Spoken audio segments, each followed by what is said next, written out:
Dia 9 de junho, queridos irmãos e irmãs, quarta-feira. Hoje é dia de São José de Anchieta, o apóstolo do Brasil. Ao fazermos memória de São José de Anchieta, o Senhor vem nos lembrar também sobre nossa obrigação missionária. José de Anchieta deixou sua terra natal, Portugal, precisamente as Ilhas Canárias, para assumir com fervor sua missão em nossa pátria. Procurou compreender a cultura dos povos indígenas para evangelizá-los. Tinha grande amor a Nossa Senhora, e entre nós são conhecidos seus poemas à Virgem. Com o padre Manuel da Nóbrega, fundou a cidade de São Paulo.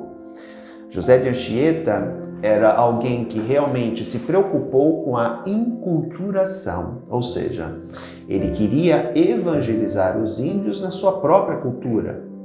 José de Anchieta aprendeu a língua indígena para poder falar com eles na sua língua. E isso é algo extremamente importante. Foi uma pessoa que evangelizou incansavelmente.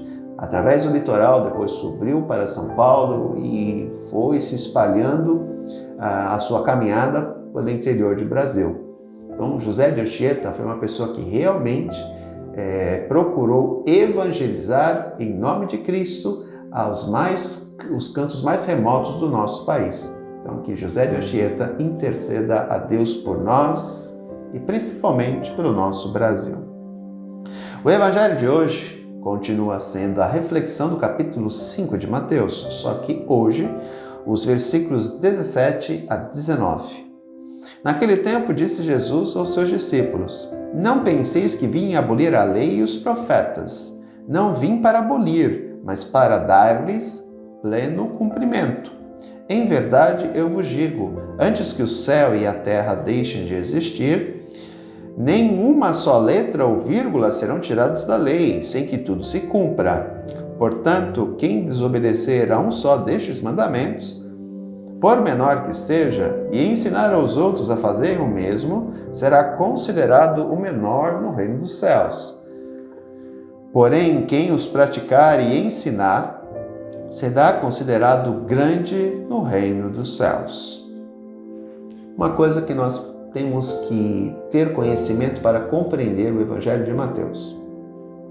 O Evangelho de Mateus, ele é escrito para judeus que se converteram ao cristianismo.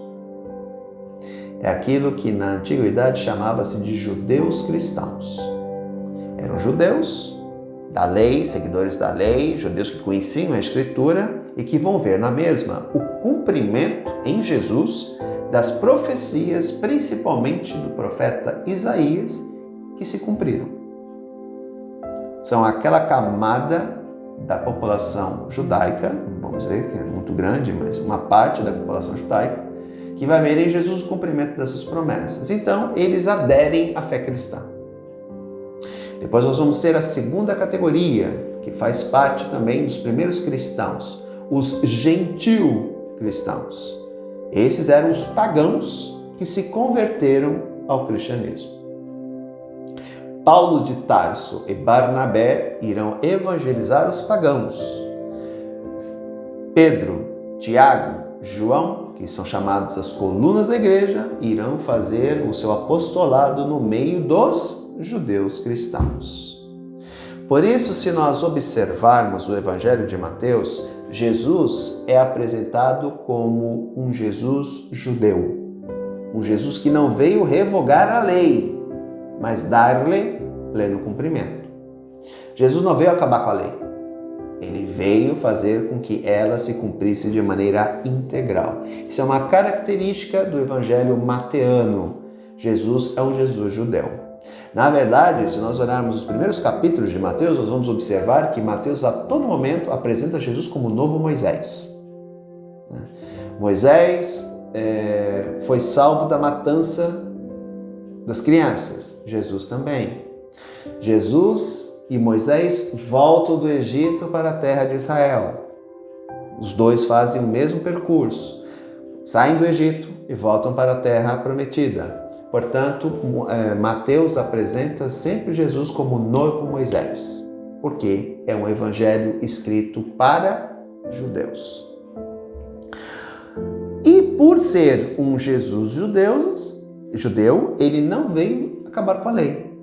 Ele veio fazer com que a lei voltasse no sentido original. Porque Deus criou o Decálogo. Porque após o povo hebreu ter entrado na Terra Prometida, ele queria que aquele povo pudesse viver da melhor forma possível, em harmonia. Se nós olharmos o Decálogo, os 10 mandamentos, nós vamos ver que pelo menos acho que em 7 mandamentos começam com o imperativo negativo. Não.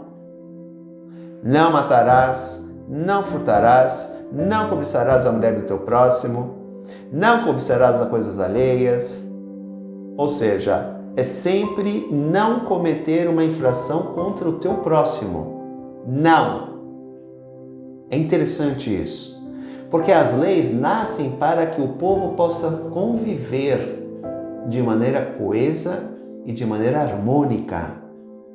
Porque veja bem, se o povo de Israel entra na Terra Prometida e não tem lei nenhuma, vocês imaginam a balbúrdia que seria. Como é que as relações poderiam ser estabelecidas e orientadas? O que é de limite que eu posso fazer com relação ao outro ou não? Para isso existe a lei. As leis existem para estabelecer uma harmonia social, para impedir que alguns tirem vantagem dos outros, por exemplo. A lei é sempre com o objetivo de proibir alguém de causar dano ao outro, ou de alguém submeter o outro à sua vontade. A lei ela tenta trazer equilíbrio para a sociedade. Foi por isso que a lei de Israel foi criada. O grande problema foi que, a partir do livro do Levítico e do Deuteronômio, onde está contida a lei, os fariseus criaram diversos mandamentos e prescrições dessas interpretações. E isso sobrecarregou o povo. Não tinha como alguém ficar puro qualquer dia que fosse. Porque imagina nós guardarmos 613 mandamentos na cabeça. Ninguém consegue isso, é humanamente impossível. Então as pessoas estavam, por mais que elas tentassem ao máximo não cometer nenhum pecado, elas estavam todo dia. Daí que nasce a expressão: o justo peca 7 vezes ao dia. O justo. Por quê? Era impossível você ficar impuro. Qualquer coisa que você fizesse era pecado. Por isso que Jesus, ele muitas vezes entra em choque com os fariseus, principalmente na questão da lei do sábado. Eu já expliquei aqui para vocês que a lei do sábado foi criada para proteger os trabalhadores e os escravos que trabalhavam de segunda a segunda.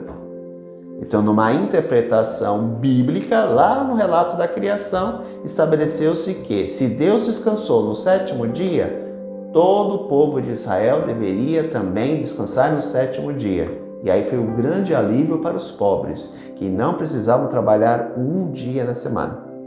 A lei do sábado foi criada justamente para proteger os trabalhadores, que não tinham descanso. Eles trabalhavam das 6 da manhã às 6 da tarde, 7 dias na semana. Era algo extremamente abusivo, quase um trabalho escravo. Então se criou a lei de sábado para isso. E aí o que aconteceu?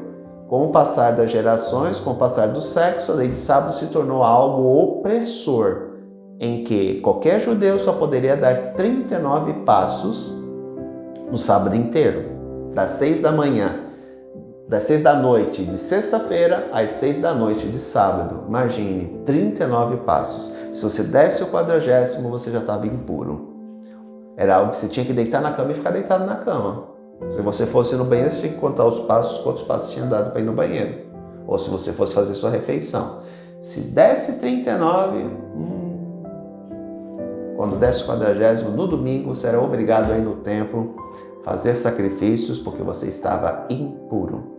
É esse engessamento que Jesus acaba combatendo contra os fariseus. E por causa disso, ele era mal visto pelas autoridades religiosas de Jerusalém, porque ele defendia o povo dessa lei opressora. E Mateus nos apresenta Jesus como um autêntico judeu, mas que faz críticas ao uso excessivo da lei. E aqui fica sempre uma recordação para nós, temos que tomar muito cuidado, porque se nós formos rigoristas demais, nós estaremos prejudicando os nossos irmãos. Sempre o equilíbrio é necessário. Seguir aquilo que é o correto, mas nós não podemos cair no oposto de ser extremamente rigoristas, porque se fizermos isso, é como se nós apertássemos demais a porca e fazemos com que ela espane. Depois não tem como voltar. Um grande abraço, até amanhã, se Deus quiser. Tchau!